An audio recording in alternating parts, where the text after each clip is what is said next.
Studju li sar mill-Lena Malta u rrappurtat mill-ġurnal Malta Today jiżvela r-rotta li minna ser ikun qed jgħaddi l-iskart tossiku tal-Power Station il-ġdida ta' Dellimara. Dan ser jitlaq minn Dellimara u jgħaddi mit-triq prinċipali ta' Marsa Xlokk għal junction ta' bejn Ħalaxa u Żejtun. Minn hemm jaqbad it-triq għal Ħaltarxien jgħaddi mill-Gudja u fit-triq twal Freeport ta' Birzebbuġa jgħaddi minn fejn l-ajruport. B'din ir-rotta jingħad li ser ikunu evitati żoni residenzjali ta' Marsa Xlokk u Birzebbuġa. Studju li sar fuq l-impatt ta' traffiku juri kif ta' kuljum ser ikun qed jgħaddu mal-4 containers tox-xrimpit il-wieħed li 2 minnhom ser ikunu qed iġorru skart tossiku.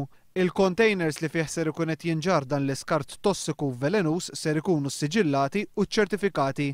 Dawn ser ikunu qed jinżammu fil-Power Station ta' Dellimara sa massimu ta' 3 ijiem. F'każ li l-ġenerazzjoni tal-iskart tossiku taqbes il-limiti għaliex dan ma jkunx ittieħed fil-ħin, il-Power Station taqleb fuq il-gażoil li huwa ferm aktar għoli mill-heavy fuel oil. Din it-triq ġiet infassla mingħajr ma l-Kunsilli Lokali involuti ġew ikkonsultati fil-fatt. Skont rapport tal-ġurnal Malta Today jirriżulta li l-laqgħat mal-Kunsilli Lokali għadhom ser jibdew li ma laqgħat ser ikunu ta' informazzjoni aktar milli ta' konsultazzjoni. Skont rapport illi ħejjiet Lena Malta jirriżulta li l-ġar ta' dan l-iskart tossiku mhuwiex perikolus sa ma jenqala xi inċident. Xallon Gudel għal News mit-triq taħdejn l-ajruport.